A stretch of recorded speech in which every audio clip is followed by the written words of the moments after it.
whole album sprang from that horrible breakup with whatever, some actor guy, right? She came up with her own cure for being a love addict, which was have no strings attached sex for a year. That sounds healthy. So maybe she'll start a new rehab center that has that featured because... Where can we go?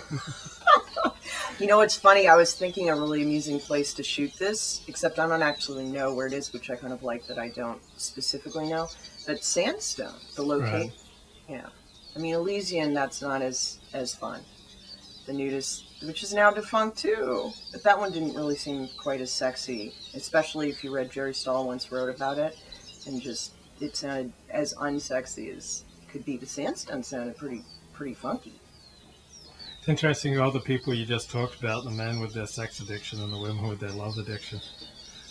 Well, that's an interesting point for you to bring up because I had a great time talking on the NPR show. Farai Chideya was just really sharp, and she said it in a cultural context. She also initiated by saying she felt it was a serious thing, which is great because there's still so much skepticism about whether it is or not. But I was also on the show with Kelly McDaniel, who wrote a book, Ready to Heal Women Facing Love, Sex, and Relationship Addiction, focusing on women. And I'm still refining my ideas about this, because it's all about being in process, and there's a lot to learn. It's pretty new. It's a newer program. It's a newer addiction that's coming to light. And she's someone who talks about it being a brain disease. Which I totally concur with. She also brought up that I felt that women have a tendency to need an emotional component, generally speaking, to make it hot, to kick this whole thing into gear. But she was saying, you know what, it's really all about the arousal state. Because it's about the drugs, it's about the chemicals that drop down.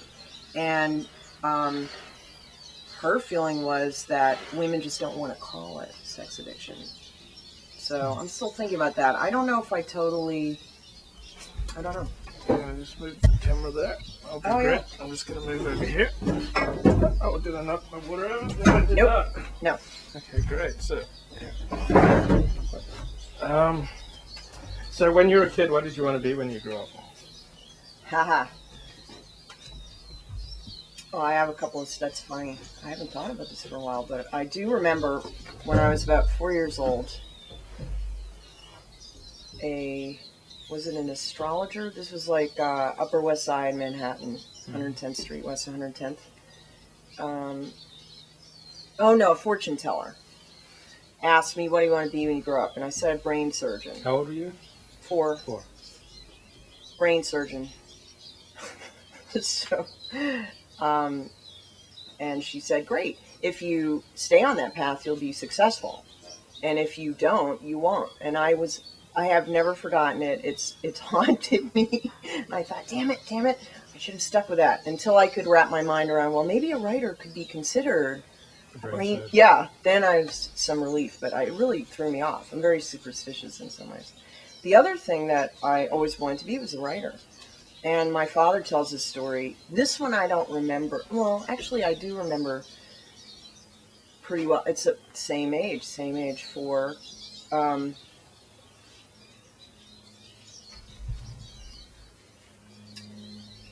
I pointed my finger at my father and said, I'm going to write about all this one day.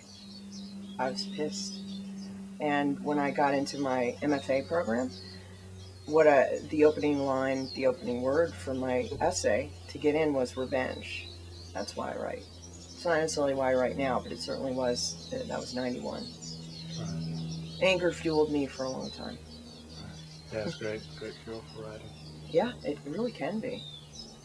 But not for what I just wrote, which was interesting. What did your parents expect from you?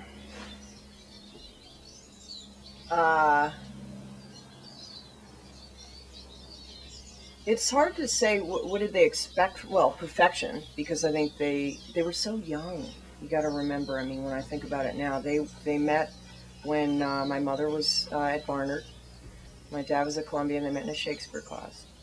And my mom was wearing a sweatsuit, which I always liked to hear because it was like she was ahead of the curve with that. But she got pregnant. What was the age difference between them? A year. Yeah. Negligible, yeah. Or basically the same. Okay. Yeah, but they were, in early 20s when they had me. So, and not really well matched, I think we could safely say. Right. So very young, and I think they weren't fully formed themselves, let alone what expectations are you going to bring. Plus, there's that whole thing about what kind of parenting was going on then. These days, it feels like there's this foisting off, projecting of all these incredible pressures on the children. Dragging them as toddlers or, into these classical music appreciation classes or whatever's going on. And wanting them to be brilliant and accomplished very young. I do think that there was that expectation of perfection that wasn't really conscious, but coming out of their own mishigas, not feeling great about themselves. What about anything more tangible? I mean, did they want you to be married with children? Did they want you to be a professional success? What did they mainly want? Did they articulate anything? I think my mother, we can't really say because she was so troubled, and but she certainly instilled in me a love of creativity and art. So I think that was something that I learned to place an appreciation on. She would drag me to the mat, and she was really supportive of all that. I also, though, remember drawing a picture when I, again, 3, 4, and showing my mother being very proud. I remember having these Marby markers, 48 colors. I think I still have the set because I collect things. And showing her and her saying, "That's good, you can do better." And just being heartbroken, and that I have carried with me endlessly. It's like, oh, got to do another draft. Oops, not yet. If I didn't have deadlines, I would never let go of anything because you really just abandon things. You don't finish. My father,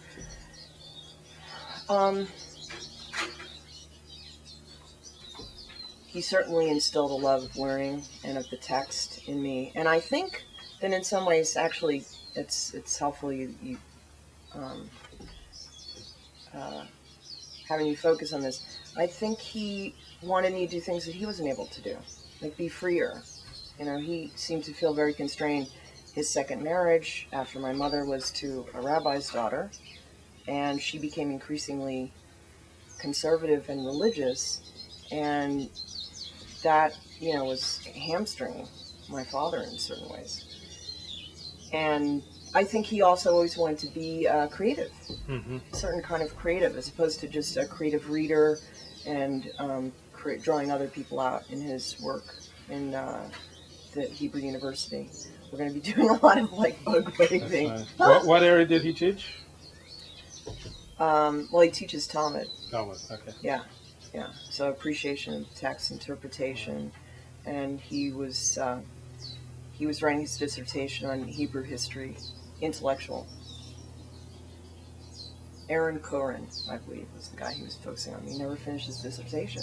A big part of stuff is finishing. So I think he in some ways, I think he would tell me, you can choose your friends, not your family. He wanted to encourage me to be very free. He backed me when I wanted to travel and live abroad, when I lived in Rome for a couple of years. And he was always very supportive of adventure and writing. Even though at the same time, he would also talk about how foolish people were for exposing themselves in their writing. Interesting. It was always a lot of double messages with him. How old were you when your parents split? 4. Oh, gee, very vivid memories around that time. Yeah. But I also, because that was actually something people asked me, wait a second, you're writing a memoir, how can you remember these things from this year? And, I certainly researched, and people have memories, 2, 3, and I always had a strong memory. I can't believe this bug's completely. And what kind of social crowd were you with in high school? High school, we're going to say 10th, 11th, 12th? Sure. Okay, because 9th grade I was still in Jersey.